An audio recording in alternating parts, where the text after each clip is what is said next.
dia a todos. Obrigado, Elden. Obrigado, Jason, pelas palavras generosas e merecidas que teceram a meu respeito.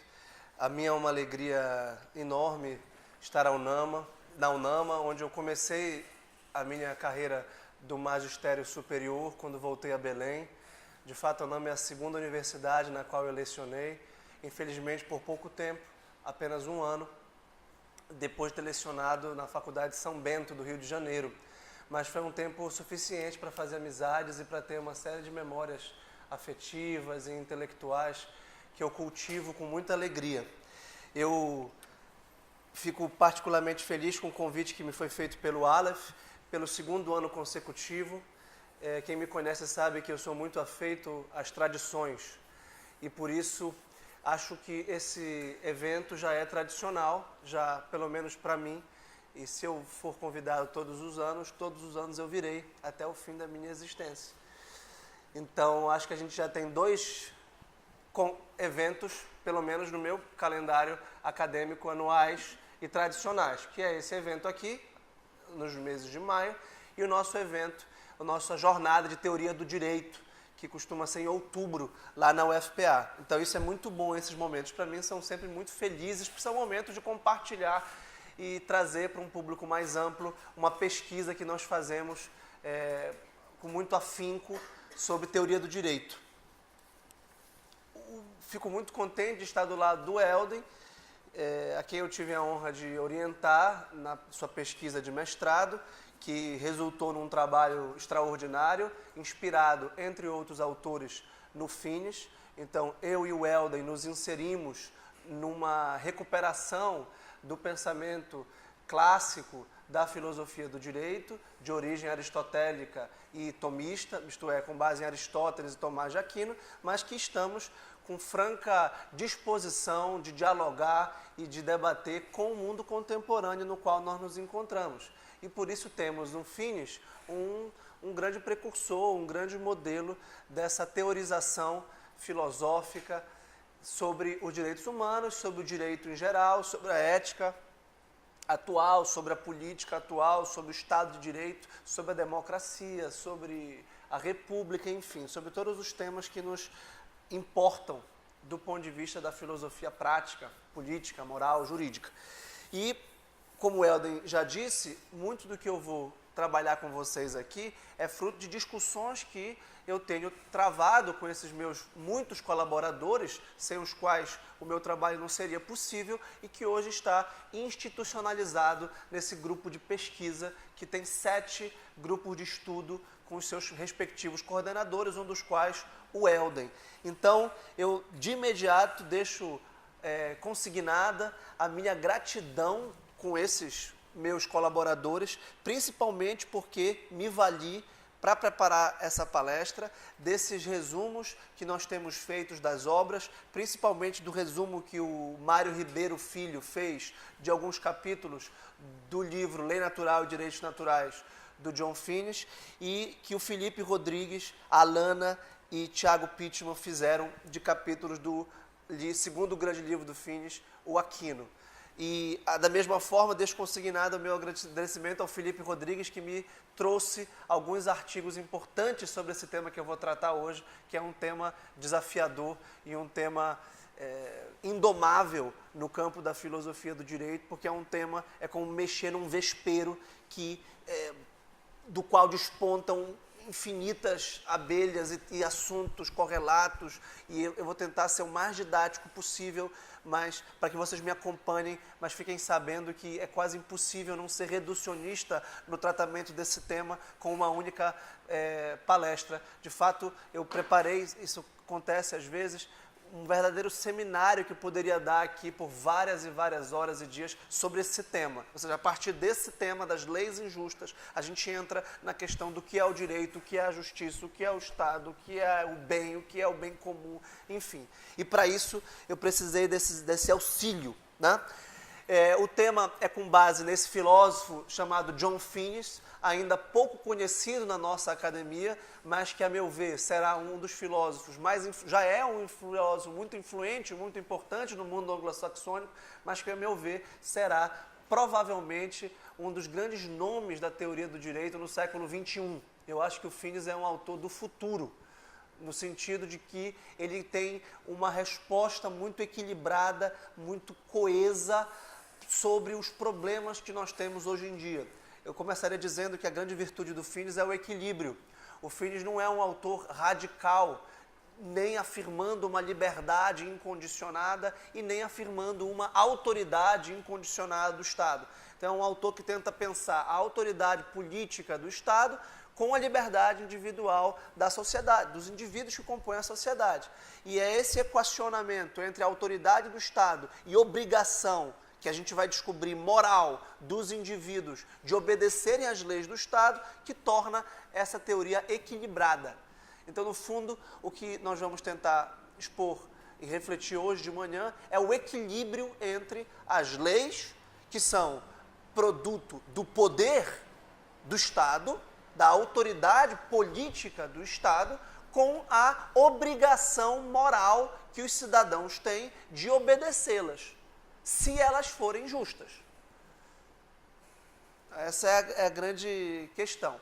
Bem, nós no Brasil temos, de certo modo, conhecimento do debate que se estabeleceu entre o Herbert Hart e o Ronald Dworkin, com a publicação em 1960 do Conceito de Direito e com a publicação de uma série de artigos do Dworkin na década de 60, que foram compilados posteriormente no Levando Direitos a Sério. Nós temos aí um grande diálogo da escola de Oxford, a qual pertence o John Finis, na década de 60 e 70. Ora, essa escola não é composta exclusivamente pelo Hart e pelo Dworkin, que são os dois mais conhecidos. Ela é composta, entre outros, pelo Finis e pelo Ras, que tem um diálogo igualmente interessante e importante de ser conhecido. Na nossa disciplina do Programa de Pós-Graduação em Direito da Universidade Federal do Pará, eu compartilho uma disciplina chamada Teoria do Direito, junto com o professor Saulo Matos e com a professora Pastora Leal.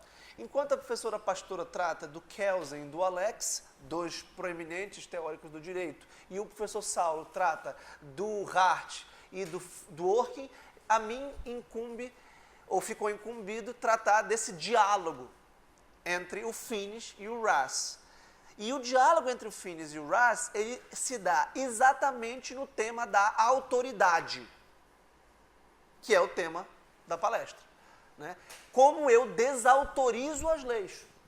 Como eu digo, não, essa lei é injusta. E quem sou eu para dizer isso?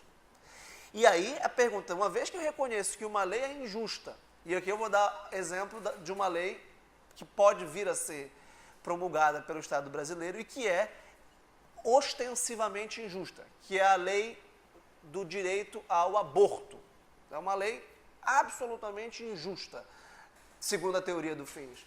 E se vier a ser promulgada, terá consequências sociais, morais, políticas. Né? E a gente pode refletir sobre isso no final, porque a palestra é teórica. Então, a primeira dificuldade para se aproximar desse tema é porque esse tema é tratado pelo Finis ao longo de toda a sua obra, que começa na década de 60, mas que ganha a primeira grande ascensão em 1981, com a publicação desse Lei Natural e Direitos Naturais, que tem um capítulo específico intitulado Leis Injustas, que é o penúltimo, capítulo 12.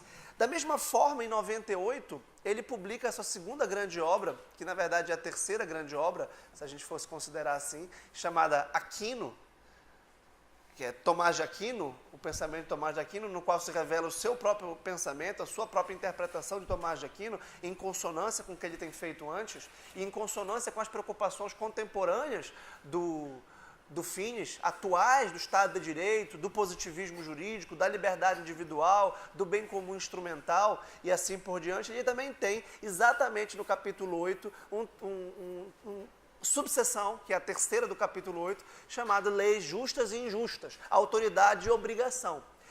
E quando o Finis publica em 1980 o Lei Natural de Direitos Naturais, o Ras já tinha publicado a sua principal obra, que é Razão, Prática e Normas, principal obra de direito, de filosofia do direito, porque o Ras também é um filósofo moral e político importante. e começa um debate acadêmico, um debate forte entre o Finis e o Ras, entre dois amigos pessoais, dois colegas de departamento de Oxford que davam aula juntos, mas que começam a polemizar nas revistas especializadas sobre o tema da autoridade e da obrigação. E esse debate, Finis e Ras, que é o que mais me interessa hoje em dia no campo da teoria do direito, porque eu não me ocupo só com a teoria do direito, é extremamente interessante e pode ser refeito. A gente tem que fazer esse debate. Estou querendo escrever especificamente um livro sobre isso, porque ele é muito rico para a gente ver todas as possibilidades de pensar essa questão. Tá? Qual é a questão? Ora, existe um brocardo latino famoso, que vocês devem ter encontrado, inclusive, em manuais de introdução ao direito, mesmo os manuais mais vulgares, mais simples, segundo o qual lex injusta non est lex. Lei injusta não é lei. É uma frase atribuída à tradição agostiniana, de Agostinho de Hipona, o grande pensador, o grande filósofo da patrística, do começo da Idade Média, do fim da Antiguidade. Ora, lei aqui, a primeira coisa que eu gostaria de deixar bem claro para vocês é que lei aqui não é só o ato normativo emanado pelo poder legislativo. Lei aqui é todo o ato normativo do Estado, ou seja, o que nós chamamos de políticas públicas do poder executivo e o que nós chamamos, e as sentenças ou acórdãos judiciais do poder judiciário, além das leis e quaisquer outras espécies normativas, resolução, medida provisória, emenda constitucional, tudo o que for normativo do Estado precisa ser justa, para que tenha como contraponto subjetivo a obediência dos cidadãos. Eu gostaria de dividir a minha palestra, muito modesta, portanto, em 3 partes básicas. O que é a autoridade e por que o direito precisa ter autoridade, tá certo? O que é a obrigação que a autoridade traz, que significa a obediência à autoridade, e o que seriam as leis injustas, cuja autoridade é ameaçada pela sua descaracterização e pela sua desvirtuação do seu fim, que é o bem comum.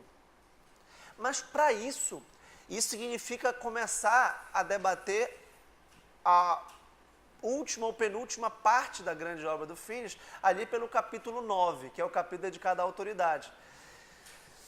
A gente pode entender o Lei Natural e Direitos Naturais, que é essa obra do Finis, como tendo 3 ou 4 grandes partes. E eu preciso começar da primeira, nem que seja brevemente. Uma primeira parte metodológica que explica o procedimento mental ou de onde vem e para onde vai o Finis. Porque esse procedimento é que vai explicar como o Finis chega à concepção de que o direito tem uma autoridade política e jurídica tamanha que ele gera uma obrigação moral genérica e presuntiva. Isto é, ele obriga a obediência moral dos cidadãos. Se nós não entendemos esse método que ele procede, nós não vamos entender como ele chega aqui.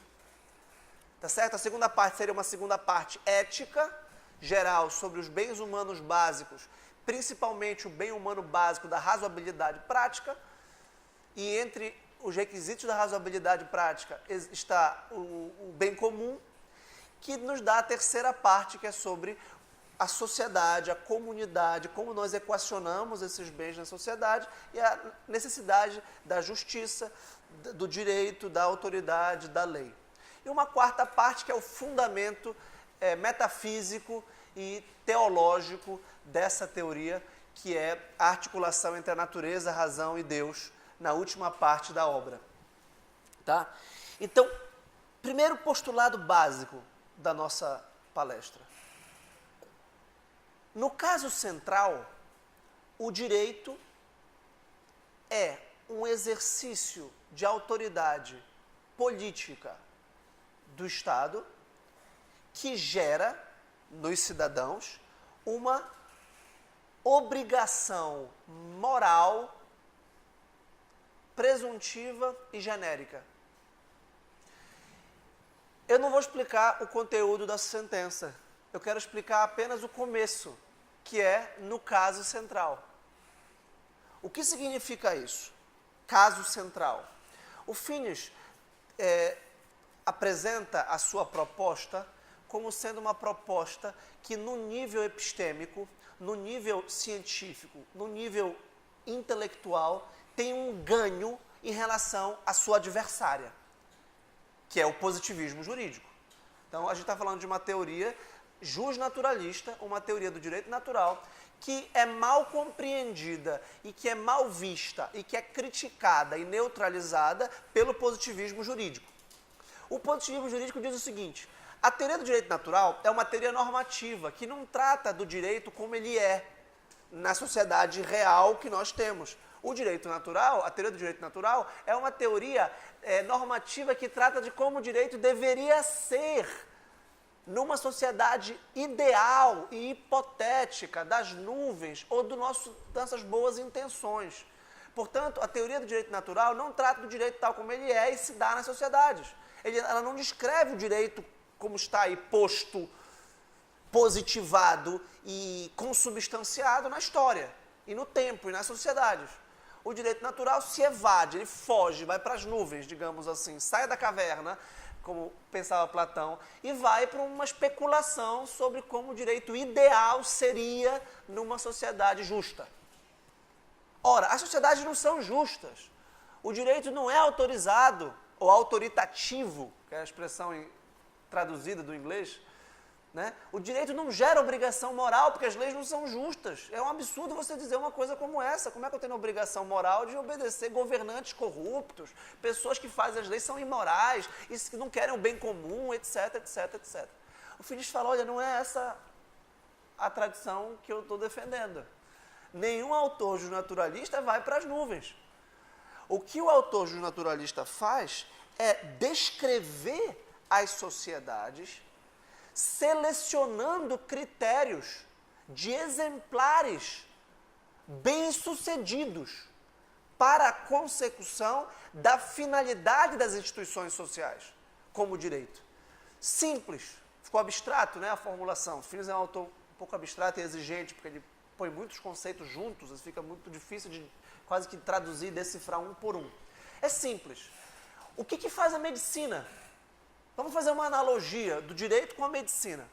A medicina é uma ciência do corpo humano com a finalidade de promover e proteger a saúde. Concordam com essa definição? Uma ciência do corpo humano com a finalidade de proteger e promover a saúde. Prevenir doenças, não é? E curar doenças. Nós todos precisamos de médico. A medicina existe nas nuvens? Não, ela existe nos hospitais. Nos hospitais que existem por aí, nos postos de saúde, nas clínicas médicas, enfim, todas as instituições de saúde. Ora, os homens são saudáveis? Não, todos os homens adoecem, vez por outra, não tem ninguém 100% saudável. E os médicos estão aí para tentar recuperar e proteger a saúde das pessoas. Ok. Agora eu quero descrever a medicina efetiva nos hospitais. Ora, eu posso ir nos hospitais da esquina, quaisquer que sejam, e começar a descrever. Olha, tem equipamentos médicos, tem equipamentos de diagnóstico, tem equipamentos de raio-x, tem a clínica geral, tem a clínica especializada, e começa a descrever. Eu teria que ir, segundo o Finis, num hospital bom, que funciona, que dá certo. Isto é, o hospital que consegue realizar a finalidade da medicina, que é a saúde. Tanto quanto a finalidade do direito será o bem comum. Será as exigências de justiça e os direitos humanos, que na analogia que nós traçamos, corresponde à saúde. Ora, nós iremos descrever o direito daquelas instituições políticas reais, isto é, daqueles hospitais reais, que promovem justiça, protegem e resguardam direitos e realizam, a palavra-chave é essa, o bem comum. Tanto quanto os hospitais que promovem saúde. Então, a eleição dos critérios descritivos pressupõe uma escolha que tem que ser uma escolha razoável, para que essa descrição não seja uma descrição vã. Vejam, o Finn está dizendo que a teoria dele não é normativa nesse sentido, é uma teoria descritiva, mas é uma teoria descritiva carregada de valoração moral. Por que carregada de valoração moral? Porque não é possível uma descrição neutra. Só que o critério que o positivismo comumente adota para a sua descrição é um critério que ele julga não ser moral, que ele julga ser um critério exclusivamente científico, de clareza, organização, sistematização, ou, quando muito, um critério do mínimo denominador comum presente em todos os sistemas jurídicos. Então, o que o positivismo diz, por exemplo? Eu quero escrever o direito. O que tem em todas as sociedades jurídicas que dizem ter direitos? Tem lei, tem norma, tem poder normativo. Ah, então, esse deve ser o objeto central do direito. A norma. O Phillips não nega que a norma, de fato, é o caso central do direito.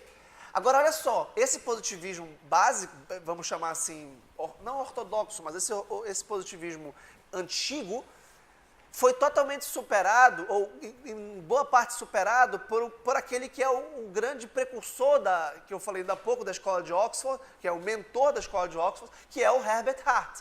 O Hart dizia o seguinte: o direito está ligado à sanção e à moral. Só que nós não só podemos, como devemos estudá-los separadamente. Porque o direito promove não só uma coerção externa, isto é, ele te proíbe de fazer certas coisas, ou ele te multa, ou ele te taxa com a sanção, uma espécie de ameaça, para lembrar do Austin, mas ele também gera uma compulsão interna, que é moral.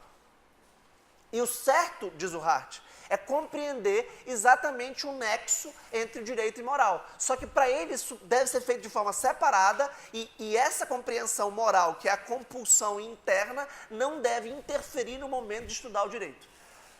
O Phillips diz assim: esse ponto de vista interno que o Hart defende deve ser desenvolvido para compreender o seguinte, que pelo caso central eu vou entender o significado focal das instituições jurídicas. E aí o significado focal do direito será a realização do bem comum. Tanto quanto o significado focal do hospital é a realização da saúde. Mesmo que em todos os hospitais do mundo as pessoas morram, tem hospitais até que pegam fogo. Tem hospitais que não têm o mínimo de instrumental para as operações, como tem tribunais de justiça que não tem o mínimo instrumental para as operações jurídicas. Ora, esses casos são casos periféricos. São aspectos de uma realidade jurídica que, ao ser descrita, deve ser descrita como uma perda, ou como um desvio, ou como um déficit. É como se ele perguntasse: como é que está a sua conta bancária? Olha, o normal é que a sua conta bancária esteja azul, que esteja positiva e que esteja lhe rendendo o mínimo de lucro, se for um investimento. Aí eu falo: minha conta bancária está no vermelho, eu devo não sei quanto e estou pagando juros. Opa!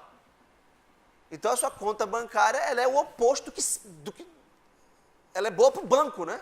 Talvez a sua conta bancária, essa conta seja o caso central do banco, para o banco. Quando o bancário for estudar, ele tem que falar assim: puxa, como é que a gente vai endividar os clientes? E a gente fica recebendo proposta de crediário, de parcelamento. Qual é o objetivo deles? Ganhar o nosso dinheiro e nos endividar. Ele é o banco, tá certo, é o trabalho deles. E o nosso é tentar usar o banco para guardar e investir e ganhar dinheiro. Nesse caso, a gente tem um interesse até opostos, pelo visto.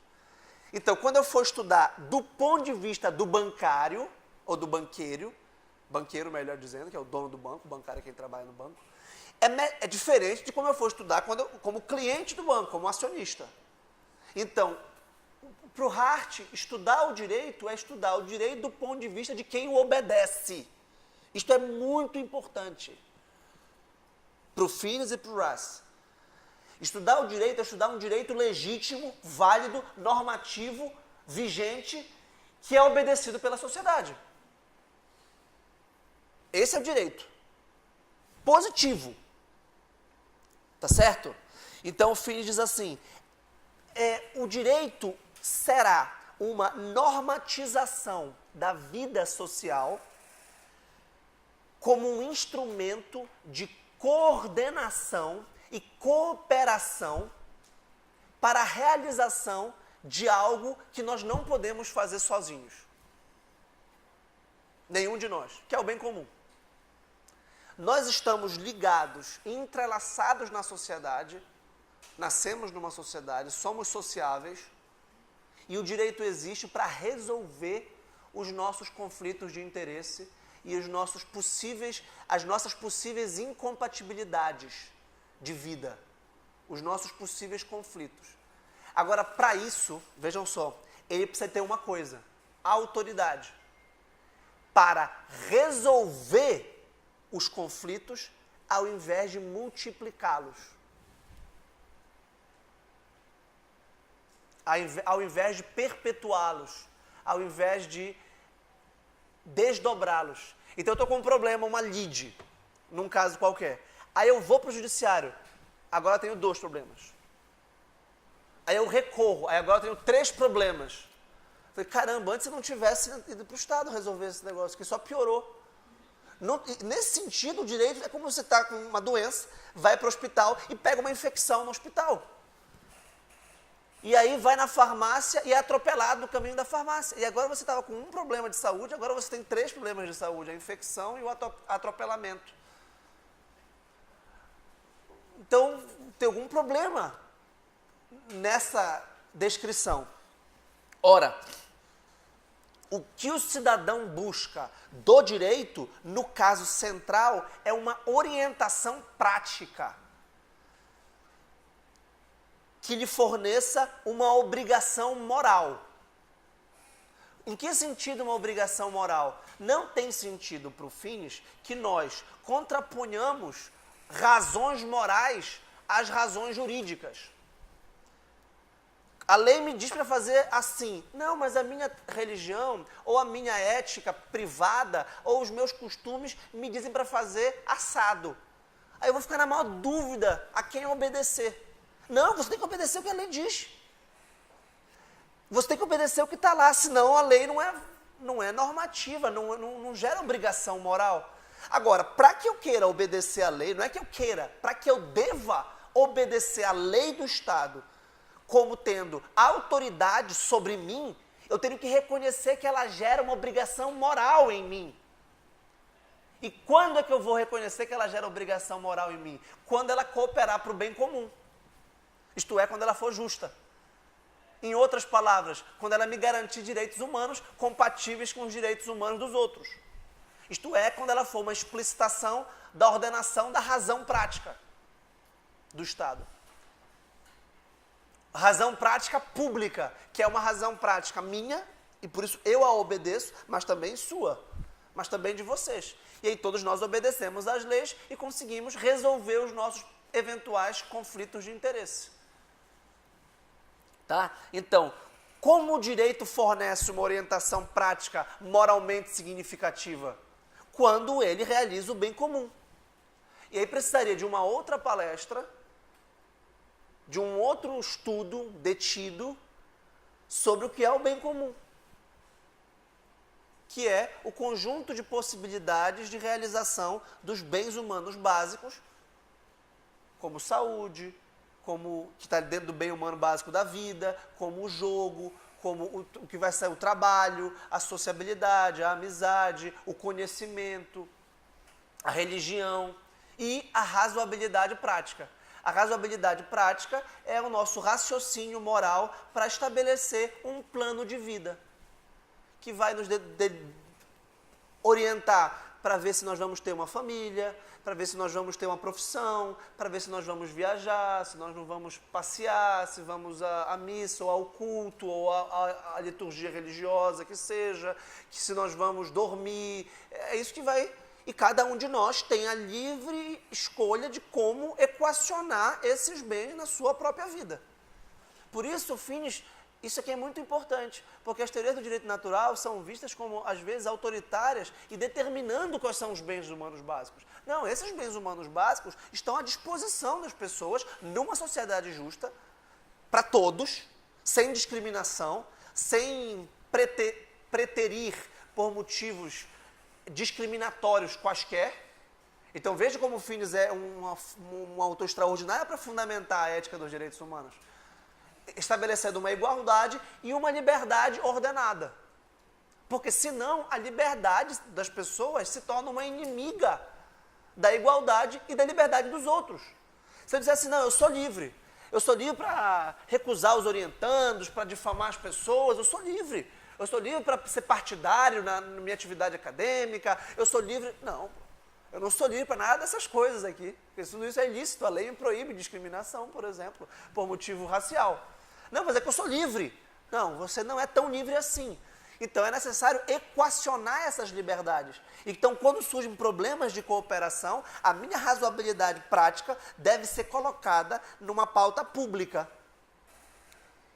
E a gente vai debater sobre esses problemas.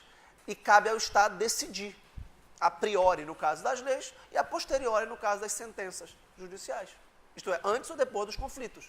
E quando ele decidir, ele literalmente bate o martelo. Isto é, ele decide com autoridade. E essa autoridade, aqui é a tese do naturalista, é uma autoridade moral. Tá? Agora, então, professor, sempre nós vamos obedecer o direito de olhos fechados, e tudo que o direito mandar, ele... Claro que não. A autoridade só será moralmente vinculante se ela for legítima. E a grande chave de compreensão desse problema da lei injusta é porque uma lei pode ser juridicamente válida, formalmente válida, e o grande exemplo desse debate é o exemplo das leis antissemitas que despersonalizaram os judeus, assim como leis abortistas despersonalizam o nascituro. Dizem, olha, os judeus agora não têm mais direito à vida. As leis abortistas dizem, o nascituro não tem mais direito à vida. Tá? E essas leis podem ser formalmente válidas. E o Finis, como justnaturalista, é muito positivista ou muito preocupado com a forma legítima do Estado de Direito. E aí não vai deixar de reconhecer que essa lei obriga. Claro que ela obriga, porque se você não obedecê-la, você vai sofrer uma punição. Se um nazista da época não obedecesse a lei antissemita, ele seria coagido e haveria coerção ou sanção. Ele não ia poder dizer, em tese, ah não, mas essa lei é injusta. Essa lei não me obriga moralmente. Ah não, então, mas ela te obriga juridicamente. Eu não perguntei a tua opinião, cumpre a lei. Não, sabe o que é? Porque existe uma igualdade fundamental entre os homens e é desarrazoado do ponto de vista da razoabilidade prática discriminar por motivos de religião ou de etnia, só porque são judeus. Não perguntei a tua opinião, o direito não está baseado na ética. E por isso o positivismo impede a articulação de uma lei injusta. Porque toda lei, o critério da justiça é o próprio direito, é a própria lei.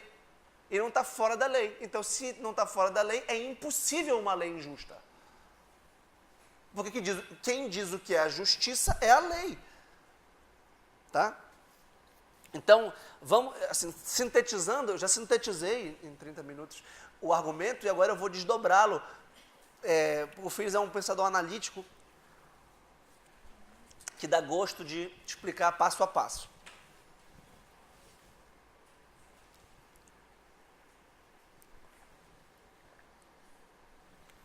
A autoridade é legítima quando ela promove o bem comum.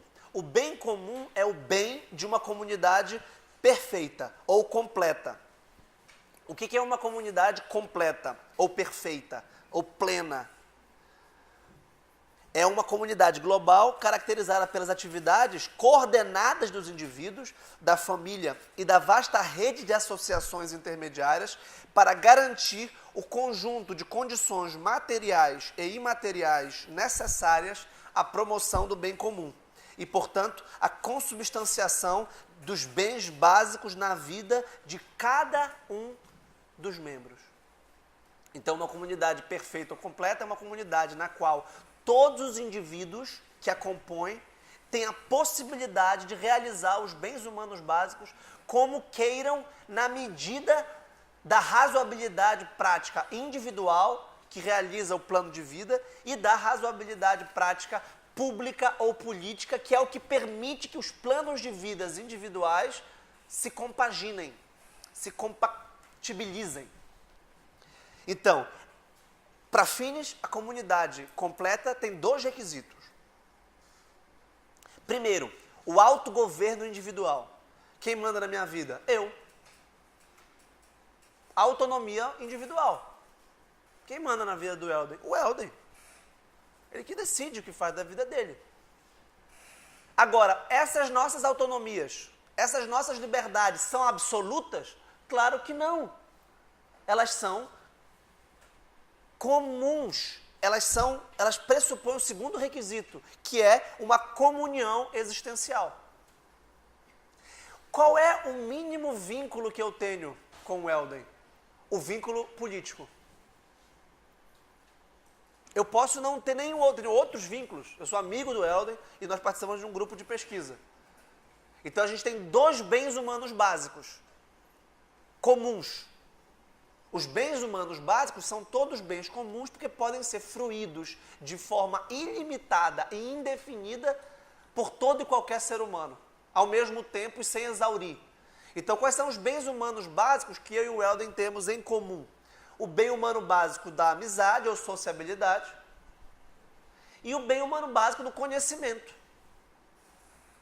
Agora, digamos que nós não tivéssemos esses bens humanos básicos em comum. Nós teríamos um vínculo que não é o da amizade, mas é o da amizade política ou da amizade cívica, porque nós somos co-cidadãos. Então, nós obedecemos, portanto, uma norma da amizade. Por exemplo, os amigos são sinceros, os amigos são honestos, os amigos são generosos, os amigos são francos, os amigos compartilham alegrias, compartilham tristezas, os amigos se ajudam, os amigos fazem tudo isso, não está escrito em nenhum lugar, mas é uma ética da amizade. E nós obedecemos essa ética, digamos assim, e por isso somos amigos. Por outro lado, nós obedecemos também as normativas do programa de pós-graduação em Direito e das resoluções do Ministério da Educação que regulam o ensino superior na pesquisa no Brasil. Então, nós obedecemos prazos regulamentares, nós obedecemos formas de produção acadêmica, a gente produz artigos juntos, esses artigos têm prazos, esses prazos são prorrogáveis ou não, e tem o formato, tem a BNT, que são as regras formais da produção acadêmica, etc, etc, etc, etc. Digamos que nós, por exemplo, não é tão bom, porque a BNT e o MEC eu já acabei falando do Estado, mas eu não queria ter falado especificamente das leis do Estado, que acabam sendo a regulação, nesse caso, dessa pesquisa acadêmica pública, digamos assim. Tá, eu escrevo para o jornal, não preciso do Estado me dizer como escrever para o jornal. É privado. Mas eu tenho as regras do jornal, eu tenho prazo, eu tenho limite de páginas. Estão entendendo? Então, as leis vão ser as regras de justiça para realizar bens comuns. Eu tenho um bem comum com um amigo, eu tenho um bem comum com a minha esposa, com a minha filha, com a minha outra filha, eu tenho um bem comum na comunidade, na igreja, no clube, no partido, na agremiação. Eu me junto a esses grupos para realizar fins comuns ou bens comuns. Agora, tenho um bem comum de uma comunidade completa ou perfeita. E aí o Finis fala de 4 tipos de comunidades, infelizmente não dá tempo de entrar nisso, que são a comunidade natural intelectual, cultural ou ética. Ora, qual é o tipo de comunidade política? É um tipo de comunidade ética, de amigos, entre aspas, que juntos se respeitam, se toleram, se ajudam a realizar o bem comum, que são os direitos humanos e as exigências da justiça. Tá certo? Então eles cooperam. A cooperação e a coordenação é fundamental para isso.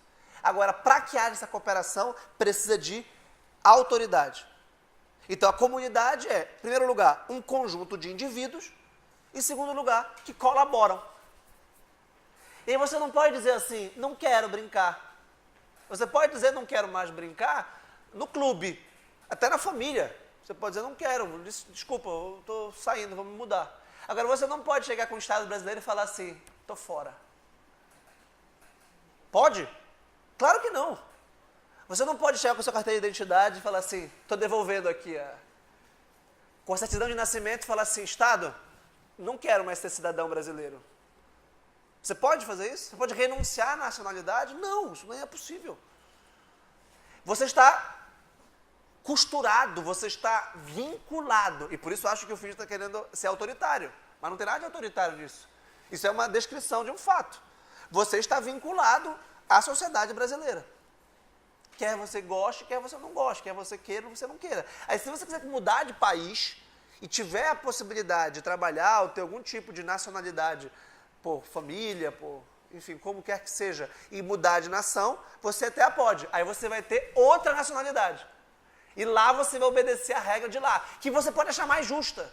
Então, hoje os brasileiros estão procurando muito, por exemplo, Portugal, para morar. Porque acham que lá é mais justo, mais seguro. Por exemplo, a segurança é um típico elemento que expressa o bem comum. A sensação de não estar ameaçado, que é uma sensação que, infelizmente, nós temos nas nossas cidades muito perigosas. Então, eu não posso simplesmente sair andando com paz na rua com a minha filha sem um medo de ser assaltado. Eu sou privado do meu direito à liberdade porque pertence ao meu plano de vida passear a pé com a minha filha na rua. Não, infelizmente eu não posso. Porque outros cidadãos querem me assaltar e porque o Estado não protege ou não permite a minha segurança. Veja que a culpa não é só do Estado, a culpa é de quem me assalta. É muito fácil dizer a culpa é do Estado. Não, a culpa não é só do Estado. A culpa também é do assaltante. Agora, a colaboração pode ser de dois tipos. Só existem dois tipos de colaboração. Uma colaboração por unanimidade ou por autoridade. Não tem uma terceira forma. Então, quando a gente colabora por total consenso, sem nenhum conflito, sem nenhuma dúvida, né? No casamento, no primeiro mês é assim, tá? O primeiro mês é algo perfeito, é uma sinfonia. A partir do segundo mês, talvez eu esteja sendo otimista, alguns diriam primeira semana, surge a necessidade de o casal decidir e dizer assim, olha, é assim, tá? Não dá pra gente ficar voltando, não, vamos debater aqui, todo dia tem uma conferência, vamos debater o tema do horário da saída para a escola das crianças. Não dá, tem que ter um horário, por mais que a gente não cumpra o horário. Então a autoridade é dizer assim, olha, o horário para sair para a escola das crianças é 7h45, por mais que nós nunca cumpramos. O que não dá é para acordar às 7h45. E a gente fala, olha, e aí todo mundo, a casa tem uma regra mínima. Vamos acordar às 7 horas? 7h15 é o café, 7h30 é o banho, 7h45 a gente sai. 7h40 a gente reza, 7h45 a gente sai. Pronto. Vamos fazer assim? Vamos, isso aqui, vamos bater o martelo? Não estou pensando, tem outro problema, se é democrático ou se é autocrática essa decisão. Esse é outro problema, político. Tá? Ora, o Finis não fala especificamente da democracia aqui, mas essa ideia de um autogoverno pressupõe uma democracia. Porque a esposa vai ter um plano de vida e mesmo a criança tem um plano de vida. Só que esse plano de vida ainda está muito incipiente, ela não tem muita noção do que fazer com a vida dela. Está descobrindo a vida, né? Não vou entrar nesse tema. Tá? Então, a autoridade é quando se estabelece regras normativas que vão gerar ou que vão estabelecer obrigações. Que tipo de obrigação é essa? Então a gente tem dois temas aqui sempre. Para a lei injusta, a gente precisa entender duas coisas. Autoridade de um lado e obediência de outro. Porque está pressuposto que a lei injusta não obrigará moralmente e, portanto, é permitido desobedecê-la. E tem mais, é necessário desobedecê-la do ponto de vista moral. Você tem o dever de desobedecer uma lei injusta do ponto de vista moral. Por quê? Ela é contra o bem comum. Então, se você obedecer uma lei injusta, você compactua, você é um comparsa, você é um conivente com a corrupção. E você deve ser responsabilizado moralmente, e quando houver a revogação dessa lei, surge um outro problema, que daria uma outra palestra, sobre a possível retroatividade jurídica de uma obediência a uma lei injusta. E a possibilidade de reconhecer a capacidade que o agente tinha, e aí depende se o agente era político, estrito sensu, ou se era político lato sensu, isto é, se era, por exemplo, um funcionário público, se era um juiz, por exemplo, se era um prefeito, ou se era um cidadão. Que tem uma diferença muito grande aqui. Inclusive no campo do direito administrativo, do direito penal. Tá? Essa obediência aqui, olha, se o Estado está me ajudando pessoalmente e nos ajudando socialmente a realizar o bem comum, é meu interesse pessoal obedecê-lo. Veja como isso aqui é muito simples, tá? Por que você não para em lugares proibidos de estacionar? Porque se você parar em lugares proibidos... O trânsito é um exemplo que normalmente esses filósofos dão, porque o trânsito é uma coisa absolutamente ilustrativa para isso. Se todo mundo obedecer o trânsito, é melhor para todo mundo. E quem não obedece o trânsito é pior para si e para os outros. Porque ao desautorizar as leis de trânsito, se permite que as leis de trânsito sejam desautorizadas por outros e você será prejudicado. Então quem faz fila dupla autoriza, do ponto de vista moral, a fila tripla. E a tripla a quádrupla. E aqui fechou a rua. E aí ninguém mais passa. Isso acontece na minha rua, a Mundurucus. Acabou, fechou a rua. Por quê? Porque todo mundo para onde quer. Não tem dessa. Né? E aí o trânsito é literalmente um caos. E se o trânsito for um caos, quem vai ser prejudicado? Eu. O Elden, o Jason e todo mundo. Né? Então, porque não há unanimidade, nós precisamos resolver esse conflito. Ora, nem todo mundo é inteligente e nem todo mundo percebe que o autointeresse é sempre público e comum.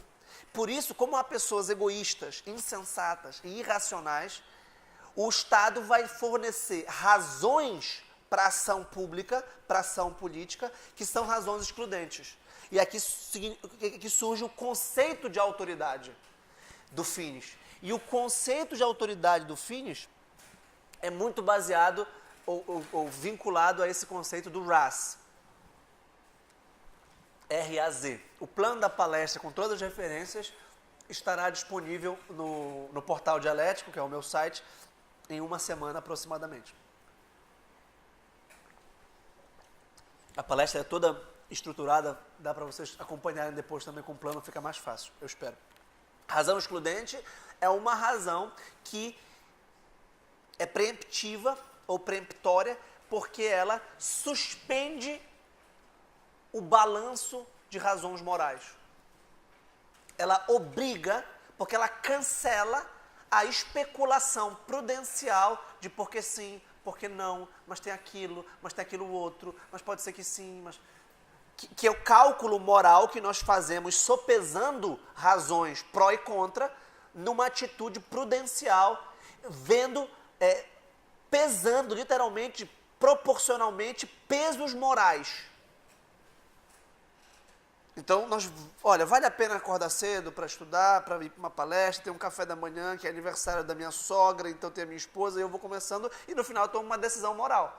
Ora, quando há um incêndio e o bombeiro chega e fala, evacuar a área, eu não vou dizer, só um minutinho que eu estou refletindo aqui, se vale ou não evacuar, porque no fundo tem minha biblioteca, eu acho que eu posso ficar aqui, tentar apaziguar o incêndio e salvar os livros.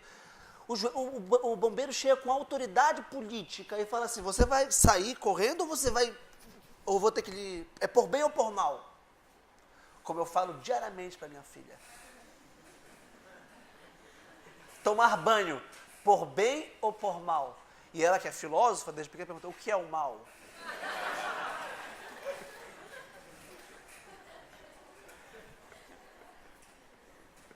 Ela foi ler Santo Agostinho, foi estudar o problema do mal. Então, se eu resistir à autoridade, e é legítima a autoridade, sabe por quê? O meu apartamento pode não estar pegando fogo, mas o bombeiro vai precisar dele para apagar o fogo de outro apartamento, de outro prédio. E vai poder quebrar minha janela se for o caso. Puxa, mas a minha janela. O meu interesse privado aqui é desarrazoado. E eu não vou pesar, a autoridade do Estado vai simplesmente neutralizar o meu juízo. E eu simplesmente obedeço. E vejam, o que o Finis fala é que essa obediência, ela é moral. Então, do ponto de vista do caso central, do ponto de vista prático, daquele ponto de vista que o Hart falava, que é o ponto de vista de quem obedece o direito, o ponto de vista de quem o direito, para quem o direito é legítimo, vinculante, como coerção externa e como compulsão interna, eu, vendo o bombeiro evacuar a área, eu saio correndo. E não resisto. Porque é moralmente obrigatório para mim fazer isso. Porque se fosse o meu apartamento que estivesse pegando fogo e ele precisasse evacuar o apartamento do vizinho, eu acharia completamente legítimo que ele fizesse isso. Então, todas as ordens emanadas pelo Estado, elas têm autoridade moral, presuntiva e genérica. Isso que o Raz não aceita. O Raz fica incomodado com essa presunção. Por que presunção? Porque é presuntiva, porque aceita a prova em contrário. O que o bombeiro não pode é falar assim, não, aqui a gente tem um cupim lá na terraça e agora eu vou queimar o teu apartamento inteiro. Peraí, pô, isso é absolutamente proporcional, desarrazoado, e eu não vou obedecer, eu não tenho obrigação moral para respeitar essa normativa. Veja que não é uma lei, mas é uma normativa absolutamente injusta, porque o cupim no terraço não é proporcional. Queimar meu apartamento por causa disso, isso não vai promover o bem comum, ao contrário. Então eu não vou obedecê-lo. E aí vejam só qual é o problema aqui. Esse exemplo não é tão feliz. Mas o problema aqui é que quando eu for contrapor razões morais às normas do Estado, eu vou estar desautorizando o Estado. Isso é ruim, inclusive para mim. Nós não podemos desautorizar o Estado. Então, toda vez que nós desobedecemos o Estado, nós o desautorizamos e, de algum modo, nós legitimamos a desautorização geral do Estado. E aí surge um outro problema sociológico da ineficácia ou ineficiência das leis que não governam a sociedade. E, mais uma vez, leis que não governam a sociedade são hospitais que não promovem a saúde. Vejam que esse exemplo da medicina é muito bom. Você vai ao médico, o médico fale, repouse e tome remédio e pare de fumar. E o que você faz? Você troca de médico. Né? Você fala, olha, o médico bem que me mandou repousar, tomar remédio, para deixar, mas eu não vou fazer nenhum dos três. Você desautoriza o médico por razões morais. Não, eu tive que sair porque teve um outro compromisso, eu não tomei o remédio porque eu não tinha dinheiro, eu não parei de fumar porque eu sou viciado. Então o médico não tem autoridade sobre você. E também não espere saúde. Ou seja, se você desautorizar o Estado, não espere justiça. E não espere bem comum. Porque justiça, bem comum e direitos humanos só serão efetivados se você obedecer o Estado. Moralmente. Em próprio interesse, inclusive. Ou seja, mesmo se você fosse um egoísta, você ia pensar pelo menos no seu próprio umbigo, que seria muito mais bem protegido se você contribuísse para o bem comum. Porque o bem comum é um nível de bem-estar social generalizado que toda a sociedade conquista junto. Porque são bens difusos, indivisíveis, digamos assim. Tá? Então, o conceito focal de direito, como eu já disse, é o conjunto de regras e instituições direcionado a resolver qualquer um dos problemas de coordenação da comunidade segundo os princípios da razoabilidade prática, de modo a consubstanciar o bem comum, apoiado em autoridades legítimas com especificidade e no seio de um Estado de Direito. Então, vejam, a metodologia é importante, a ética é importante, o Estado de Direito é importante. Eu tenho, ao longo dos últimos 2 anos, proferido uma série de palestras programáticas sobre cada um desses temas, estão todas disponíveis online, para tentar, modestamente, apresentar à sociedade, pelo menos paraense ou local, a obra do Finis. E aí o Estado de Direito, que foi objeto da minha última palestra no nosso Congresso de Filosofia do Direito, Bem Comum, Razão Prática e Lei Natural, que foi em 8 a 10 de março, eu dei uma palestra sobre o Estado de Direito. O Estado de Direito é um requisito da razoabilidade prática. Por quê? Porque é muito melhor ser governado pelas leis e não pelos homens. O rule of law é intrinsecamente superior ao rule of man, porque o rule of law estabiliza as relações jurídicas e as torna previsíveis e torna os possíveis conflitos sociais previsíveis e tem as suas soluções previstas pela lei. Então, o princípio da legalidade é uma expressão da racionalidade humana. E por isso é muito importante, e isso gera um problema, porque as leis vão ter toda uma formalidade para existirem. E isso pode gerar um formalismo, quer dizer, basta que as leis tenham cumpridas os seus requisitos formais para que elas passem a existir. E o Finis nunca nega a necessidade de requisitos formais, devido ao processo legal legislativo, devido ao processo legal judicial, due process of law. Só que o due process of law também tem uma dimensão substancial, que é o que se reconhece, inclusive na doutrina, se a gente for ver, o devido processo legal na sua dimensão formal e substancial. Mas o que é o substancial aqui? É a lei natural.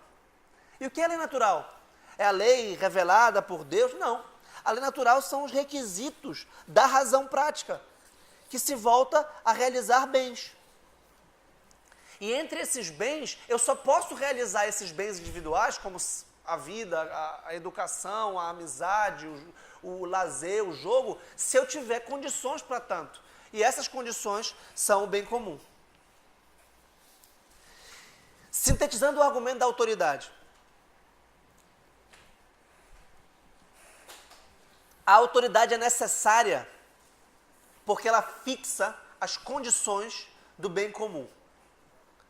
Essa fixação só pode acontecer por consenso ou autoridade.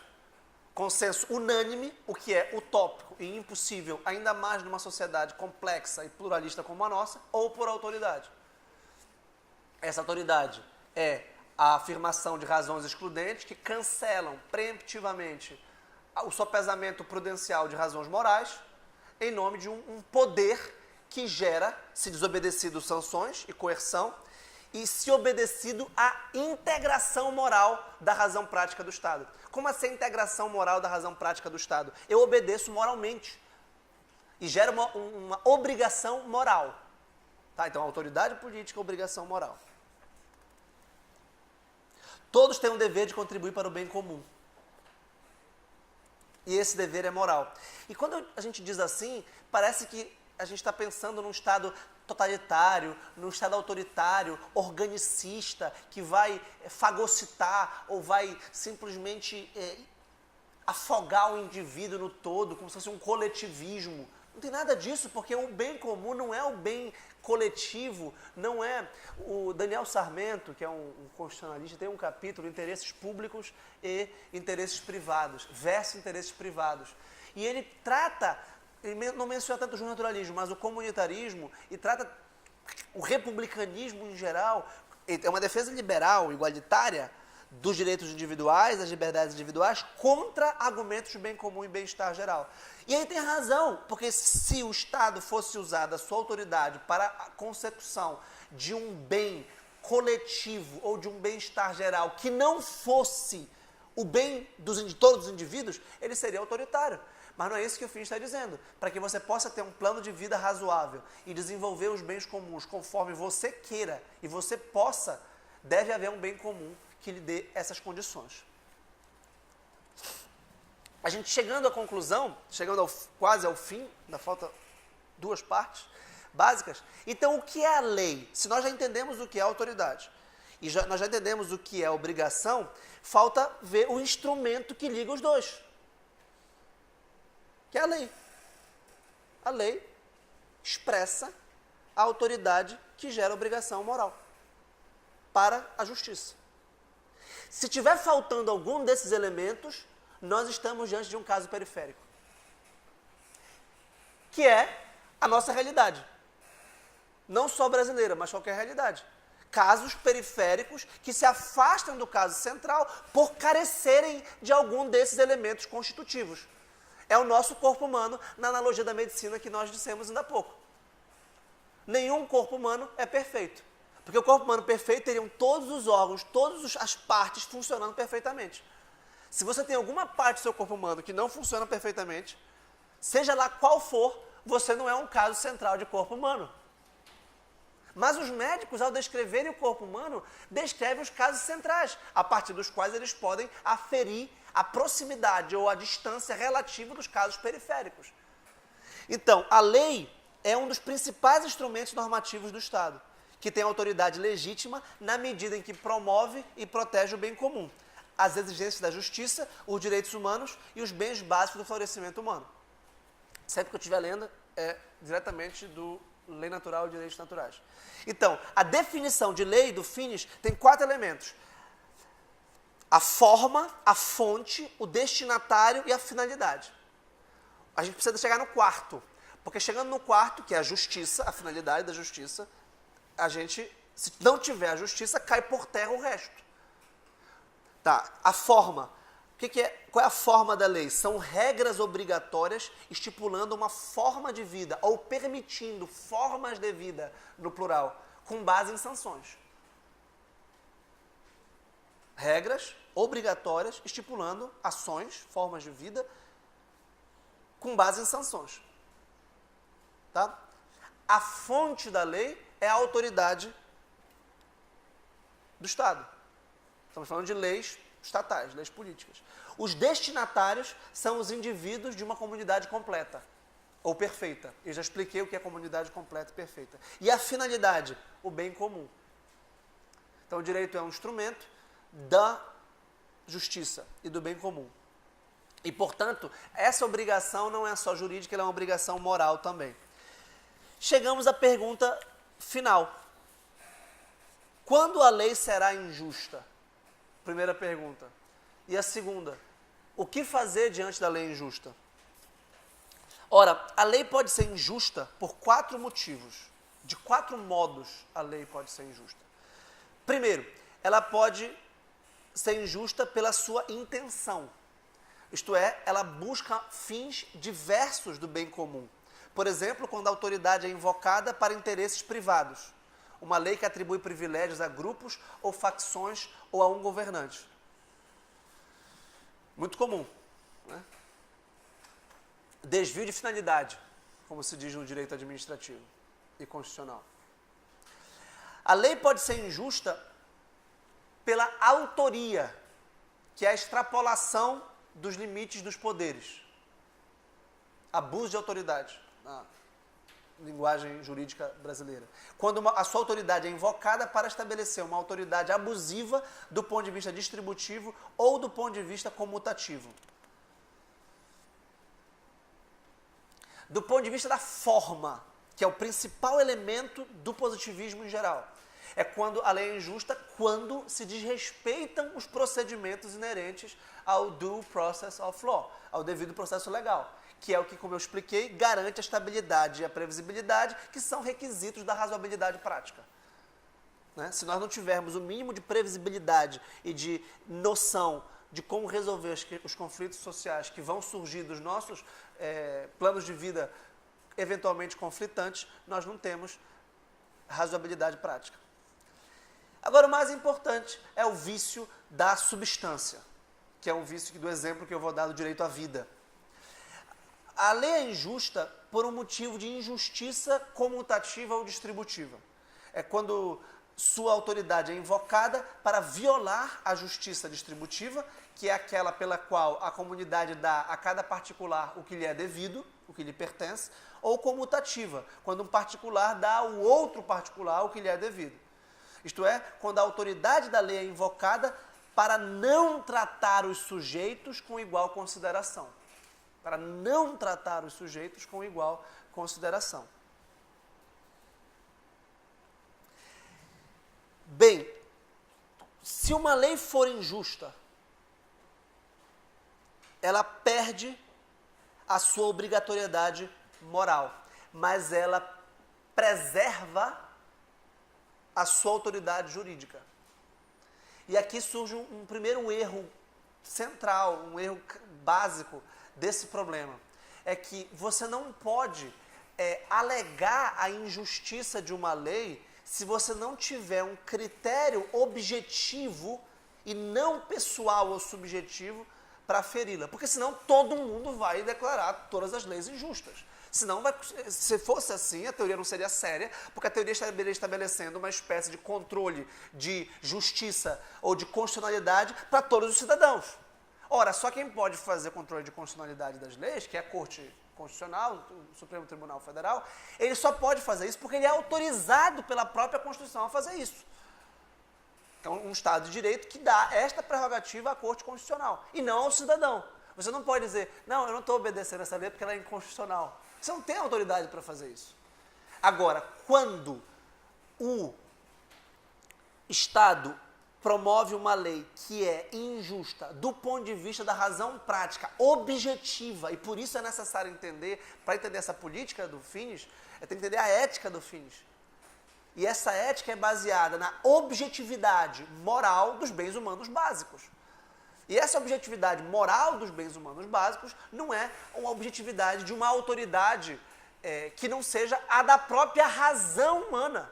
Então, a justiça depende do desenvolvimento da razoabilidade prática na sua dimensão de bem comum, que é o respeito igualitário, para usar uma expressão cara à nossa sociedade, dos bens humanos básicos para todos. Por isso que os dois exemplos que eu vou dar, que serão, comecei com o primeiro e vou concluir com o segundo, o exemplo das leis nazistas, que despersonalizaram os judeus e que os privaram de bens humanos básicos, principalmente o da vida, não obriga moralmente. A lei continua existindo do ponto de vista jurídico, mas ela perde a sua obrigatoriedade moral.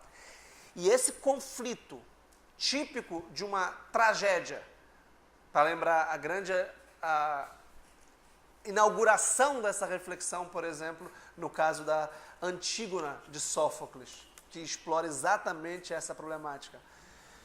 Essa tragédia de que a lei terá autoridade e continua tendo autoridade, vejam só, continua tendo uma autoridade presuntiva e genérica, mas que perdeu a sua obrigatoriedade moral. A primeira coisa a ser feita é exigir a revogação dessa lei. Revogação formal, pela mesma autoridade que a emanou. E não desabonar e não desautorizar o Estado por completo. Porque seria pior. Vamos dizer assim, então vamos fazer uma revolução, estabelecer a anarquia e uma desobediência civil generalizada. Bem, todos sabem que a desobediência civil, que pertence ao coração dessa tradição da lei natural, só tem sentido para lembrar de grandes nomes do século XX, o Gandhi, o Martin Luther King, se ela for não violenta, pacífica, direcionada e pontual. Uma desobediência civil de uma lei específica para um fim específico, como um ato de resistência moral a uma lei injusta, a uma sentença injusta. E não um desabonar, com o objetivo de revogá-la, transformá-la. Para recuperar, vamos dizer assim, a ordem constitucional, ou a normalização, a normalidade jurídica de um Estado. Então, o governante tem a responsabilidade de revogar a lei, o quanto antes, é claro, e os cidadãos têm o dever moral de desobedecê-la. E aí vem o drama. Você sofrerá as sanções jurídicas por tê-la desobedecida? Sim. Porque lex injusta est lex. Ou lex est. E não a ideia de que lex injusta non est lex. Ela continua sendo lei, mas que, como a sua obrigatoriedade moral era presuntiva, ela perde, portanto, a sua obrigatoriedade moral, mas preserva a sua autoridade jurídica. E esse exemplo com o qual eu queria acabar. O exemplo do aborto, para essa tradição da lei natural, é típico, é correspondente às leis nazistas, na medida em que uma decisão jurídica de uma norma válida do ponto de vista formal, que atendeu todo o trâmite processual, que é emanado por uma autoridade legítima, que presuntivamente busca o bem comum, as exigências da justiça e os direitos humanos, e que decidiu conferir às mulheres o direito de abortarem os seus filhos, o nascituro, resolvendo um aparente conflito de interesses, resolvendo exatamente, pondo fim a um conflito de cooperação na sociedade, elas são injustas. Essas leis são injustas. E elas não obrigam moralmente. Por quê? Porque elas são desarrazoadas do ponto de vista prático e ético, porque elas simplesmente privam o nascituro, despersonalizam o nascituro de um bem humano básico. E aí, vejam só, o Estado não disse que todos têm direitos absolutos à vida. E os bens humanos básicos não são fruídos absolutamente. Ao contrário, eles são fruídos de forma conjunta e são relativizados uns aos outros a todo momento. Tá certo? Ora, mas não é o Estado a fonte de criação desses bens humanos básicos. Essa é uma das diferenças grandes entre o Finis e o Ras. Porque o Finis acha que o direito busca bens e esses bens são socialmente criados. E, portanto, são socialmente revogados. Mas você não pode revogar o direito dos judeus a permanecerem vivos. Porque a vida é um bem humano básico como requisito da razoabilidade prática. Então, eu espero ter... meu objetivo foi muito modesto, simplesmente de apresentar a problemática para vocês, mostrando como esse tema envolve a definição de lei, a definição de justiça, a definição de autoridade, a definição de obrigação, a definição de bem comum, comunidade completa, bens humanos básicos, razoabilidade prática e, como eu comecei, de uma metodologia que seja a seleção de critérios racionais para descrever, do ponto de vista finalístico ou teleológico, as instituições do direito humano. Muito obrigado e eu estou à disposição para responder uma pergunta, se for o caso. Obrigado.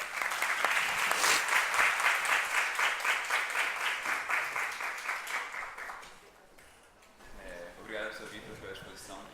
Esse é um tema muito, muito amplo e muito importante para a teoria da lei natural. Então, realmente, o professor Vitor fez um grande esforço para apresentar os tópicos centrais, apresentar as principais indagações. E o que nós precisamos destacar, e o que eu destaco de início, é duas correções que o professor Vitor fez em relação aos críticos da lei natural. A primeira correção, que eu lembro, até uma correção que o professor Barzotto insistiu muito na jornada, seria a ideia de que a tradição da lei natural não se importa com a autoridade ou não se importa com a autoridade da lei. Quando, na verdade, a tradição da lei natural ela enfatiza a autoridade da lei em razão da sua importância para a ordem da sociedade. Uma sociedade ordenada ela é muito mais capaz de realizar o bem comum do que uma sociedade sem ordem. Por isso, a lei injusta ela tem uma importância, ainda sendo injusta. Claro. Por isso não é uma crítica aceitável, a que normalmente é feita, de que pura e simplesmente qualquer lei injusta perde seu caráter de lei. E o segundo ponto que o professor Vitor tocou também, que é central para a teoria da lei natural, é a real dimensão do bem comum. E a sua diferença do bem comum da lei natural para o bem comum normalmente criticado pelos autores liberais, que seria um bem comum para a concepção liberal, o bem comum do outro, de outras pessoas, ou um bem comum de alguma coletividade, quando na verdade o bem comum para a teoria da lei natural é a condição para a realização dos bens particulares. do bem de qualquer indivíduo. Essa, portanto, é a real dimensão do bem comum, e por isso ele é um elemento central na concepção de justiça. Bem, mas eu faço uma breve colocação apenas em relação ao que o professor Vitor expôs, apenas para ficar mais claro. O tomismo clássico, na verdade, Tomás de Aquino mesmo, vai dizer, e claro, ele não chega a discutir profundamente, ou melhor dizendo, de forma mais sistemática, a questão da validade da lei injusta. Mas em um ponto ele é claro: a lei que afronta a lei divina, ela não deve ser cumprida. Em relação, então é só esse o ponto que é claramente definido, ao menos até onde pesquisei, na obra de Tomás de Aquino. Quando Finis vai fazer essa análise, não fica clara, ou não fica, aí não é explícito, melhor dizendo, qual a real interferência da lei natural na validade da lei injusta. É claro, para mim, e o senhor expôs muito bem isso, a relação com a legitimidade, com a fundamentação, com o caso central da lei natural com a lei injusta, com a lei positiva injusta. A minha dúvida é: a questão sobre a validade da lei injusta, ela é transferida totalmente para uma discussão sobre desobediência civil? E aí dou um exemplo. Em estados, por exemplo, como a China, em que o aborto não é somente autorizado, como ele é obrigatório em certas circunstâncias. Essa é uma discussão apenas sobre desobediência civil, ou ela também pode interferir em uma discussão sobre validade jurídica da lei injusta?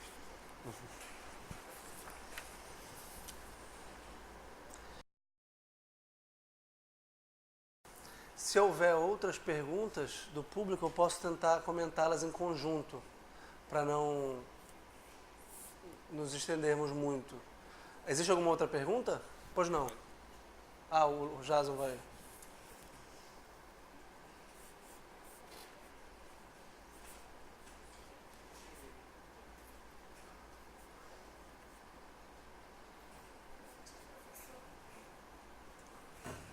Bom dia, professor. Bom dia. Quando o senhor falou sobre os nazistas, os soldados nazistas, eles não tinham como desobedecer a lei por a lei ser a justiça. No caso, elas seriam justas, então eles não poderiam se renegar, não cumprir e torturar e maltratar os judeus. Então, isso seria um pretexto para excluí-los da culpa? Eles então não seriam culpados. Muito boa. Mais alguma? Saulo. Qual é o seu nome?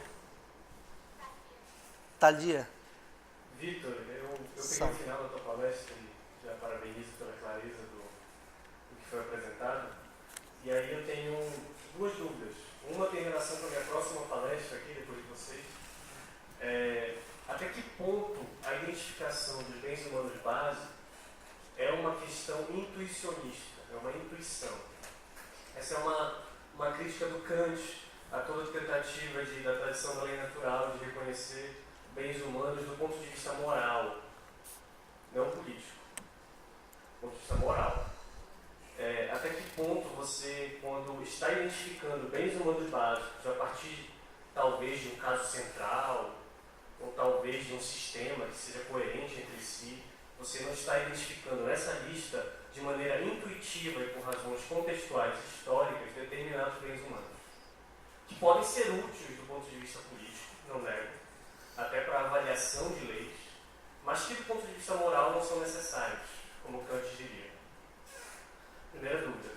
Segunda dúvida, até que ponto, e essa é uma dúvida realmente que eu tenho já há algum tempo, até que ponto a teoria da lei natural no direito não leva necessariamente para um conservadorismo no campo político? Qual é a relação entre conservadorismo no campo político e teoria da lei natural no campo jurídico.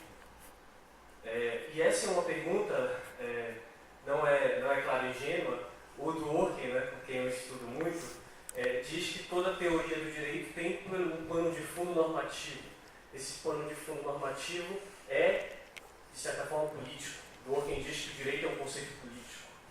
Nesse sentido, toda teoria do direito do Dworkin é uma teoria, no fundo, que vai gerar problemas políticos e posições políticas no momento da aplicação do direito e determinação da validade do direito, que é o principal problema da teoria do direito, para a tradição a qual Finis pertence também.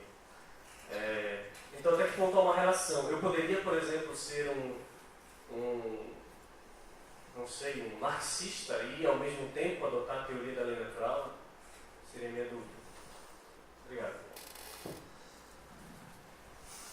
Ótimo. Eu agradeço muitíssimo as 3 intervenções. Elas permitem desenvolver um pouco mais o meu argumento, embora, ao mesmo tempo, me exijam um poder de síntese que exprima e torne difícil, em tão pouco tempo, respondê-las. Mas eu vou tentar. Eu vou começar da Thalia.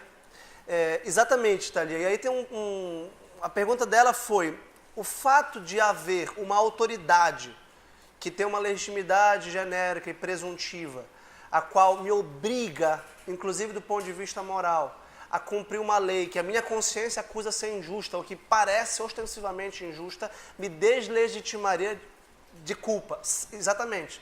Esse é o problema que a teoria do direito natural tenta ver naqueles como os positivistas que reconhecem que a fonte da justiça é o Estado e é o direito. E não o contrário, que o Estado e o direito tem a sua legitimidade repousada em bens humanos básicos e em razoabilidade prática.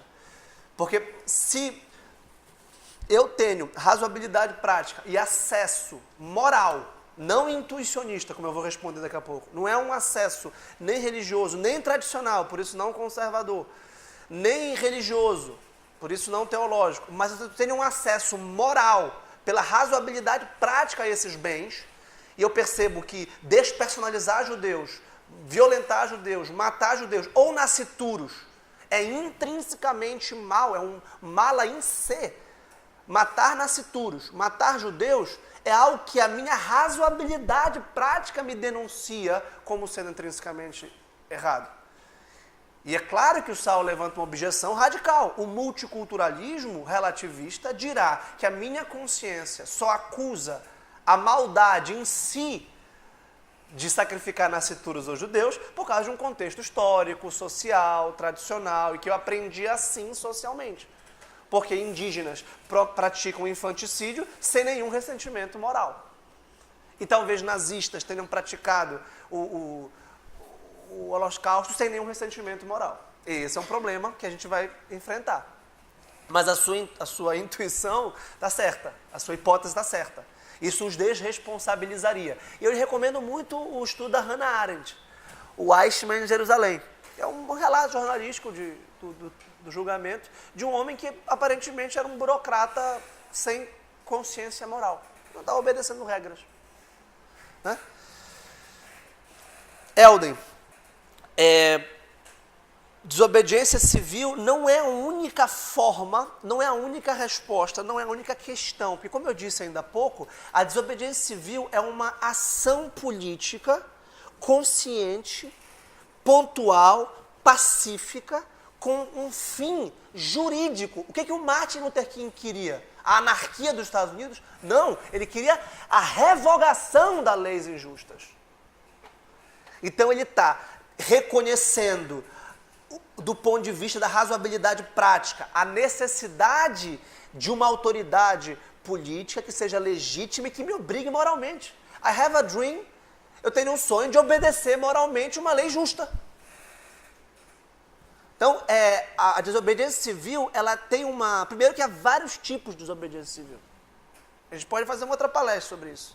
Tem vários tipos de desobediência civil na história, tem várias formas, mas o fato é que a desobediência civil é uma expressão política publicamente reconhecida ou com intenção de publicizar e de difundir e de expor a injustiça de uma lei, com fins de revogá-la e de reconhecer a validade. A desobediência civil não é revolucionária, ela não quer depor o regime, por assim dizer.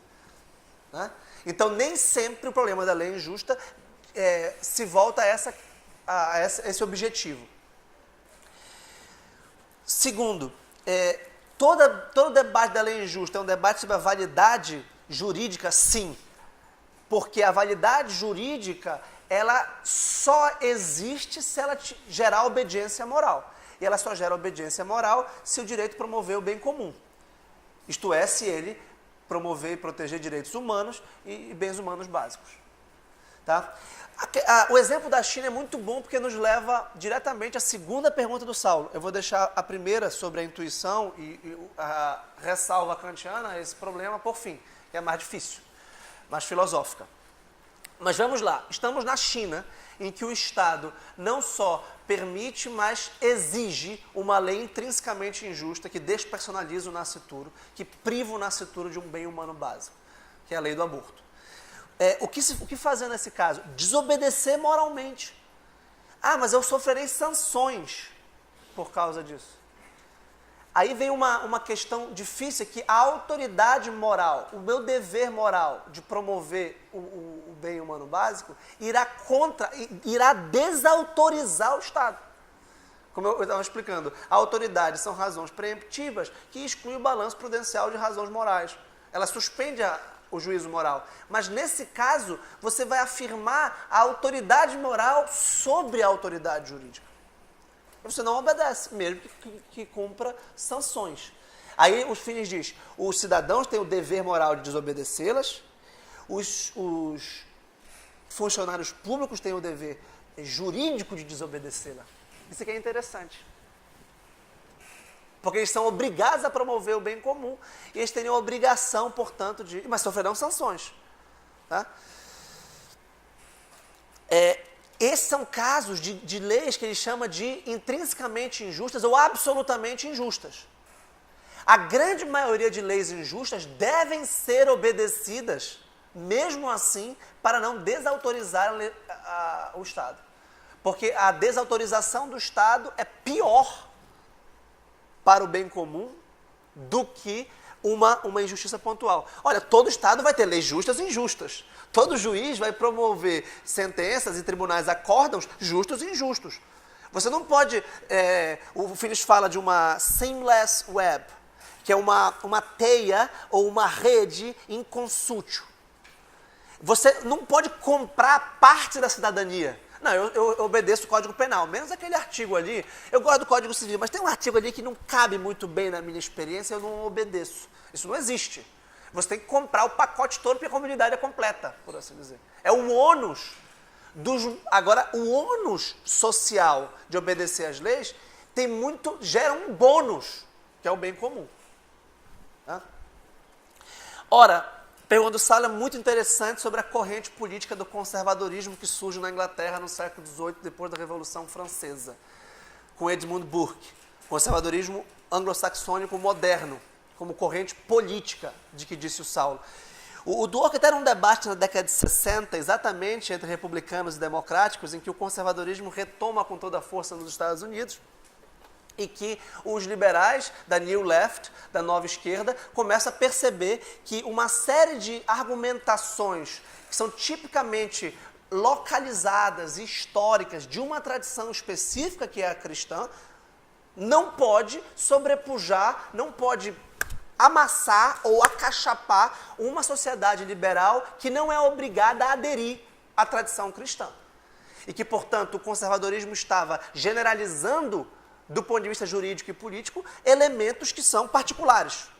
E, portanto, numa sociedade liberal, pluralista, em que há várias tradições, várias religiões, hoje nós falamos multiculturalistas, deve haver reconhecimento recíproco, tolerância e não só isso, inclusão daquelas classes, grupos, pessoas ou gêneros estigmatizados por essa tradição, inclusive. Né? Então, como é que eu vou pensar esse problema? Falando da China. Como agiria um justnaturalista na China? como agiria um justnaturalista nos Estados Unidos, ou no Brasil, ou na Espanha, ou na Holanda? O que o Finis acredita é o seguinte, é que, nada obstante uma grande parcela da nossa razão prática ser contextual, histórica, social, marcada pela contingência da nossa sociedade, que pode ser indígena, que pode ser muçulmana, que pode ser cristã, que pode ser liberal, secularista, ateísta. Depois eu vou dizer uma resposta que perguntaram para o Finis, que se a teoria dele era católica. Ele falou, a minha teoria é católica, o Finis é um convertido ao catolicismo, tanto quanto a teoria do Hart é ateísta. E o Hart era um ateu, confesso. Dizendo, ninguém vai deixar de estudar o Hart porque ele era ateu. Se não, só porque ou o ateu vai dizer que ele está certo porque ele é ateu, ou o católico vai dizer que o Finis está certo porque ele é católico. O justnaturalista, segundo o Finis, pensaria assim, eu consigo acessar, não por intuição, mas por ação, a bens humanos que são básicos, porque são naturais e são acessíveis ou perceptíveis na minha própria conduta moral. Na minha e na de qualquer um. Então, os bens humanos básicos, que neste livro são 7, seriam absolutamente universais, formais, abstratos, desprovidos.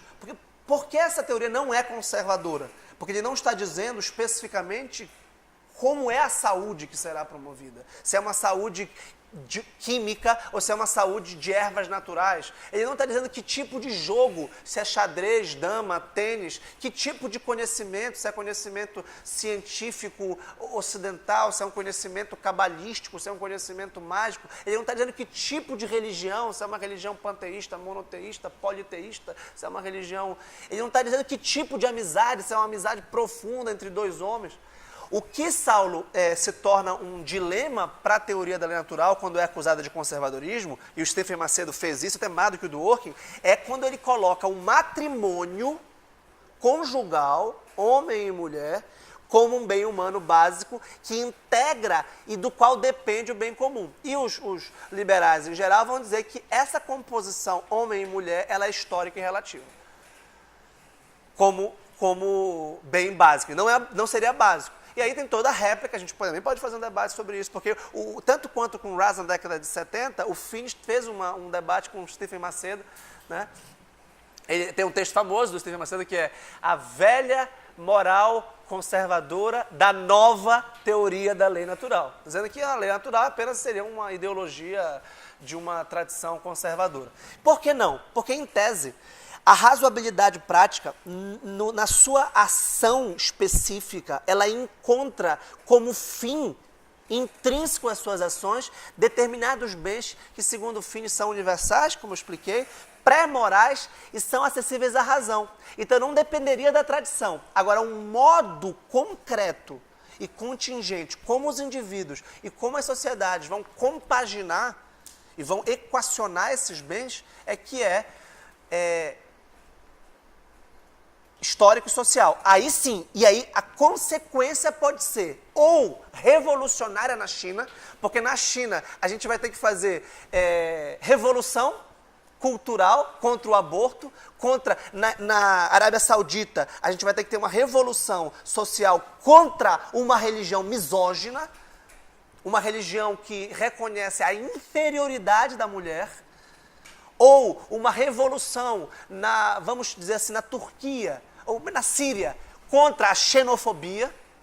Então, a lei natural será revolucionária em países que não promovem bens humanos básicos e cujo nível de injustiça das leis e das decisões sociais é altíssima, supondo que eu teria acesso ao conhecimento a esses bens humanos. Conhecimento não é uma palavra, porque conhecimento seria razão teórica, mas acesso pela razão prática, na ação. Agindo eu conheço os bens humanos básicos. Isso é razão prática, teria que explicar a ética nicômaco de Aristóteles, que é a grande base aqui. Não é razão teórica, científica, não é no escritório que eu decidi, ou na universidade que eu decidi quais são esses bens humanos básicos. A determinação dos bens humanos básicos é um outro problema. Se são 7, se são 12, se são 4, se são 3... Né? Mas eu defendo que os direitos fundamentais, a dignidade humana, vida, liberdade, racionalidade, saúde, educação, segurança, isso tudo compõe elementos absolutamente básicos. Agora, ao mesmo tempo, sim, Saulo, ela será conservadorismo moral no sentido de conservar a tradição que reconheceu a lei natural, que é a tradição cristã. Então, se você tiver num país cristão, a defesa dos bens humanos básicos coincidirá, e essa coincidência pode ser em razão de convergência intrínseca ou de derivação. Em que sentido? Você tem a intenção pessoal de conservar uma tradição como uma cristã, porque você é cristão e porque você defende o cristianismo, e vê que os argumentos racionais da lei natural servem como razões públicas. Ora, não será coincidência, então, Saulo, que quem defende a lei natural, como eu, ou como Finney, ou como Robert P. George, por exemplo, que é um exponente da lei natural nos Estados Unidos, tenham razões também religiosas para fazê-lo. Mas, de jeito nenhum, que a lei natural seria um conservadorismo religioso infundado e baseado apenas numa escolha privada, né? O esforço é o bem comum, é a razão pública, é a razão... Eu acho que esse debate é absolutamente necessário, positivo, e acho que o Dworkin acerta nisso. Toda teoria jurídica tem um fundo normativo e uma razão de ser. Como é que começa lá o Império do Direito? Esta é uma teoria liberal do direito, né? Então eu não diria que a teoria da lei natural é uma teoria conservadora, porque esse é um termo fluido, é um termo frouxo, é um termo bastante vago. Conservar o quê? Mas é uma teoria certamente de inspiração cristã, certamente baseada numa compreensão teísta da moralidade. Todo mundo entende aqui teísmo não como uma crença num Deus onipotente que se revelou por Jesus Cristo ou pelos profetas hebraicos ou mesmo pelo profeta Maomé, mas por uma inteligência divina que ordenou um cosmos inteligível ao qual eu posso me adaptar agindo moralmente, de forma racional, tá? Que é a natureza. Então, e aí, Saulo, a tua pergunta é maravilhosa, porque eu estou fazendo as palestras, essa é a 7ª, eu estou chegando, vou gravar o curso do Lei Natural de Direitos Naturais completo, já são 16 aulas, e vou dar uma palestra sobre o último capítulo. O último capítulo chama Natureza, Razão e Deus. E todo mundo achou que, por causa disso, o filho estava fazendo uma teoria confessional do direito, uma teoria cristã ou católica do direito natural. E não é isso. Mas é, francamente, uma teoria teísta. Então, se você reconhecer que há uma moralidade na natureza normativa da realidade, é porque tem um autor governante ou governador que estabeleceu esse cosmos. A esse autor normalmente se dá o nome de Deus. Não quer dizer que você tenha relação religiosa com ele. Né? Agora, se você disser, como Raz, a teoria do Raz é ateísta. No sentido filosófico, a teoria do Hart é ateísta no sentido filosófico. Os bens são todos criações sociais humanas, de instituições sociais, não há nenhuma norma natural para contrapor a essas invenções culturais. Ok? Agora, essa aqui é a mais difícil, a do Kant.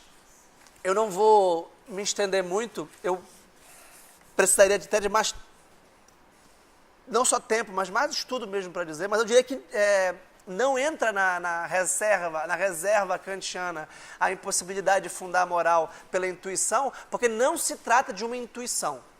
A pergunta do Saulo foi, o acesso ou a cognição dos bens naturais, ela é intuída, ela é intuicionista, ela é com base numa intuição?